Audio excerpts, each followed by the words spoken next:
సుమన్ టీవీలో మీ business promotions కోసం ఈ కింది నెంబర్ను సంప్రదించగలరు.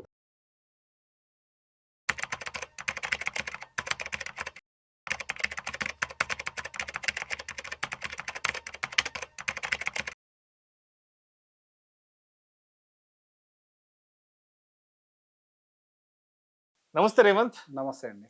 Revanth, welcome to Vishnu talks. Thank you. Revanth, మొన్న ఈ మధ్య నెల్లూరు వెళ్ళొచ్చాను. ఓకే. సో నెల్లూరు వెళ్ళిన ప్రతిసారి ఫ్రెండ్స్ అందరిని కలుస్తుంటాను. ఫ్రెండ్స్ అందరిని కలిసామంటే సాధక బాధకాలు మాట్లాడుకుంటూ ఉంటాం.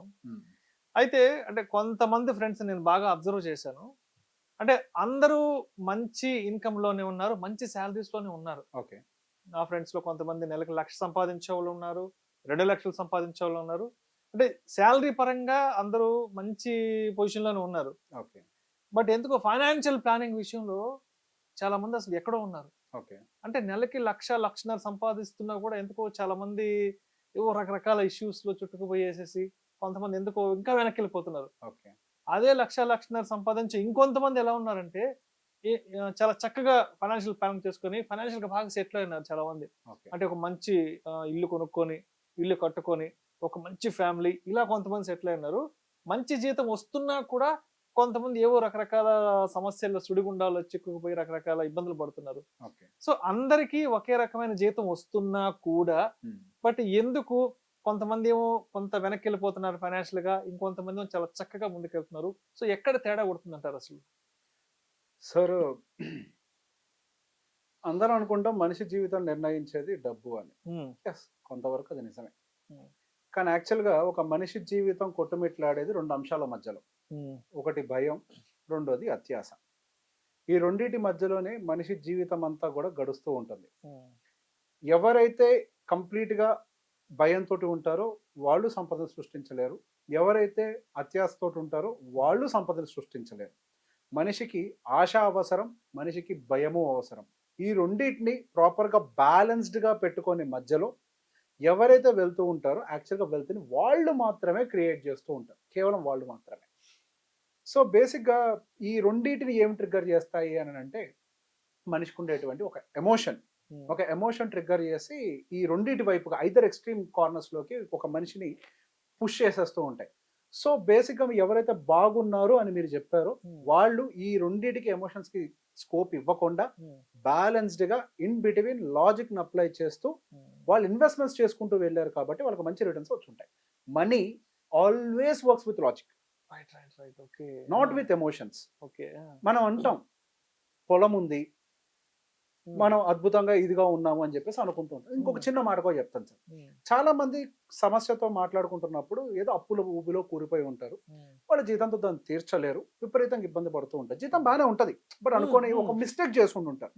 ఊర్లో కూడా ఒక పొలం ఉంటుంది. సో బేసిక్గా విపరీతంగా ఇబ్బందులు పడ్డ తర్వాత ఊర్లో పొలాన్ని కనుక వాళ్ళు క్లియర్ చేయగలిగితే వాళ్ళు అప్పును తీర్చుకుంటే మళ్ళీ లైఫ్ స్టేబుల్ లెవెల్కి వస్తుంది. అక్కడి నుంచి ప్రయాణం మళ్ళీ మొదలుపెట్టే అవకాశం ఉంటుంది. కానీ చాలా కామన్గా నేను వినేటువంటి మాట ఏంటంటే ఊర్లలో, సార్ మనం సిటీలో ఉండే ల్యాండ్ అమ్మి అప్పు తీర్చగలుగుతామేమో కానీ ఊర్లో ఉండే పొలాన్ని మాత్రం అమ్మి అప్పు తీర్చలేము సార్. సార్ ఒక్కసారి ఊర్లో పొలం అమ్మామంటే జీవితం అయిపోయినట్టుగానే ఊర్లో వాళ్ళందరూ ప్రచారం చేసేస్తారు సార్ అని చెప్పేసి మాట్లాడుతూ ఉంటారు. నేను దానికి ఆపోజిట్గా ఇంకో మాట కూడా చెప్తుంటాను.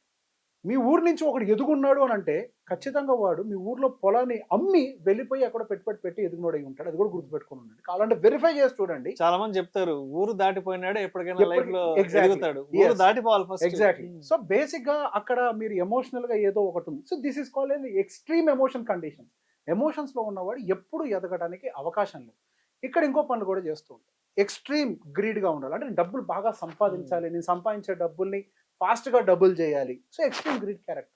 సో వీళ్ళ కండిషన్లు ఏం చేస్తారంటే 1-2 సార్లు ఏదైనా వాళ్ళకి వర్కౌట్ అవ్వచ్చు, కానీ ఖచ్చితంగా 3వ సారో 4వ సారో 5వ సారో ఖచ్చితంగా ఒక పెద్ద ట్రాప్లోనో స్కామ్లో ఇరుక్కుపోతారు. అంటే ఫర్ ఎగ్జాంపుల్ మీరు ఒక 10 లక్షల రూపాయలు మా భూమిలో ఇన్వెస్ట్ చేస్తే ఉన్నాయిగా, ఎందుకు పేరు వద్దులేను కానీ కంపెనీ పేరు పెద్ద కంపెనీ ఈ మధ్య ఆ ప్రాబ్లం ఇరుక్కున్న క్లైంట్ వచ్చాడు.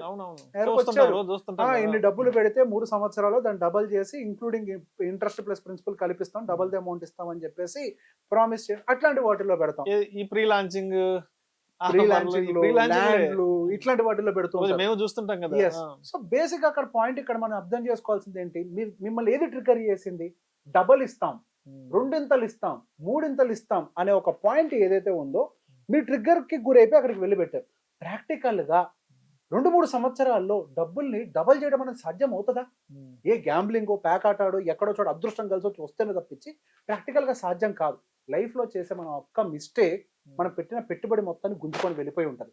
చాలా మంది జీవితంలో వెనక్కి వెళ్ళిపోయిన వాళ్ళు, మీరు అన్నారు కష్టాలు ఊబిలో సుడిగుండాల్లో చుట్టుకున్నారు అని చెప్పి. సో బేసిక్గా వాళ్ళు చుట్టుకున్న ఈ సుడిగుండం అంతా ఏంటి అంటే వాళ్ళకు ఉన్నటువంటి ఎక్స్ట్రీమ్ గ్రీడ్ ఫ్యాక్టర్ అయి ఉండాలి, లేదా ఎక్స్ట్రీమ్ కన్సర్వేటివ్ ఫ్యాక్టర్ అయి ఉండాలి. అంటే అతి జాగ్రత్త, భయం కూడా అయి ఉండాలి. వీళ్ళు కూడా ఏం చేస్తూ ఉంటారు, అతి భయంతో, అతి జాగ్రత్తతో అయితే డబ్బులని తీసుకెళ్లి బ్యాంకులోనే, ఎఫ్డీలోనే పెడితే నా జీవితం బాగుంటుందని చెప్పి నా డబ్బులకి ఏం కాకుండా ఉంటాయి అయితే అక్కడ పెట్టే వాళ్ళు ఉంటారు, లేదా ఊర్లోకి వెళ్ళి పొలం కొనుక్కుంటూ ఉంటారు. సో బేసిక్గా ఈ ఐదర్ కండిషన్స్లో కూడా ఇక్కడ ఏమవుతుంది, మీ ఆస్తి ఏమో పెరగకుండా ఉంటుంది, ఇక్కడేమో మీరు సంపాదించిన డబ్బులు కూడా పోగొట్టుకుంటూ ఉంటారు.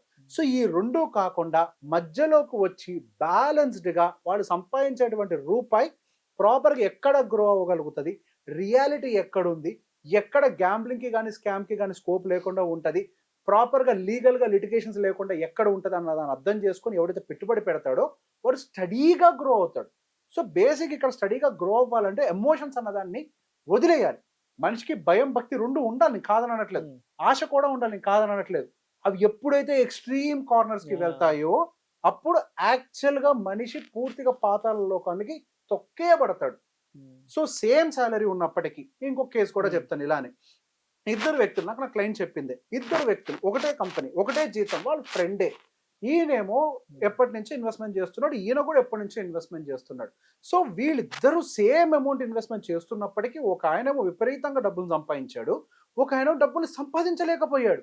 సేమ్ జీతం, సేమ్ ఇన్వెస్ట్మెంట్. బట్ ఎందుకు జరిగింది అని అంటే ఈయన ఇన్వెస్ట్మెంట్ ని టచ్ చేయకుండా డిసిప్లిన్డ్ గా, లాజికల్ గా మెయింటైన్ చేసుకుంటూ వచ్చాడు. ఈయనేమో ఎక్కడ ఎమోషన్ ట్రిగ్గర్ అయితే అక్కడ భూమి ఏదో వచ్చింది డీల్, అమ్మే తీసుకెళ్లి పెట్టే, కార్ డీల్ వచ్చింది, అమ్మే తీసుకెళ్లి పెట్టే, అపార్ట్మెంట్ డీల్ వచ్చింది, అమ్మే తీసుకెళ్లి పెట్టే. ఎవరైతే మిస్సింగ్ ఆపర్చునిటీ, మనకి ఏదో పోతుంది అన్న దాంతో వాళ్ళ ట్రాక్ ని ఎవరైతే తప్పారో ఆయన మాత్రం అసలు క్రియేట్ చేయలేకపోయాడు. సో బేసిక్ ఇక్కడ ఎమోషన్ కి తావు ఇవ్వకూడదు. ఏదో పోతుంది, ఏదో జరుగుతుంది, ఈ ఎమోషన్స్ కి తావు ఇవ్వకూడదు. లాజిక్ కి మాత్రమే మనం అప్లై చేయాలి. మనం ఒక దాంట్లో పెట్టుబడి పెట్టిన తర్వాత దాని నుంచి ఇన్వెస్ట్మెంట్ ని డైవర్ట్ చేయాలన్న లాజిక్ ఉండాలి. ఒకటే ఇన్వెస్ట్మెంట్ లో మనం కూర్చొని ఉండాలన్న కూడా లాజిక్ ఉండాలి. సో ఎమోషన్స్ తోటి ఎప్పుడు కూడా ఇన్వెస్ట్మెంట్స్ అనేవి వర్కౌట్ అవ్వవు.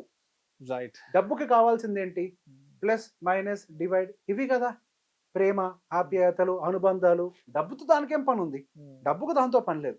సో రాంగ్ ప్లేస్ లో రాంగ్ థింగ్ ని అప్లై చేయటం వల్ల మనం ఎక్కువగా ఓడిపోతూ ఉంటాం. Apply right things at right place. So conclusion గా, మరి ఒకే జీతం వచ్చే ఫ్రెండ్స్ కొంతమంది చాలా చక్కగా ఫైనాన్షియల్ ప్లానింగ్తో ముందుకు వెళ్తుంటారు, ఇంకొంతమంది రకరకాల ఇబ్బందులతో కూడా వెనక్కి వెళ్తుంటారు. కాబట్టి సో నాకు ఇక్కడ క్లియర్ కట్గా చెప్పు, ఎస్ వీళ్ళు ఏం చేస్తే వీళ్ళు ముందుకు వెళ్తున్నారు, వీళ్ళు ఏం చేస్తున్నారు, ఏమి చెయ్యట్లేదు, చెయ్యకపోవడం వాళ్ళు వెనక్కి వెళ్తున్నారు, ఒకసారి క్లియర్గా చెప్పు. డబ్బుకి ఏం కావాలో అది చేయాలి. ఇప్పుడు సింహం దగ్గరికి వెళ్ళి గడ్డేస్తే తింటదా? లేదు కదా. ఆవు దగ్గరకు వచ్చి మాంసం పెడితే తింటదా? తినదు కదా. సో బేసిక్గా డబ్బుకి ఏం కావాలి, లెక్క కావాలి, లాజిక్ కావాలి, అండర్స్టాండింగ్ కావాలి, దానికి స్టడీ కావాలి. దాని దగ్గర ఇది మాత్రమే అప్లై చేయండి. ఎప్పుడైతే మీరు దీన్ని ప్రాపర్గా ఇట్లా అప్లై చేస్తారో, ఎస్ ఆవు బాగుంటుంది, సింహం బాగుంటుంది. అంతే. Right. Thank you so much Revanth. Thank you అండి.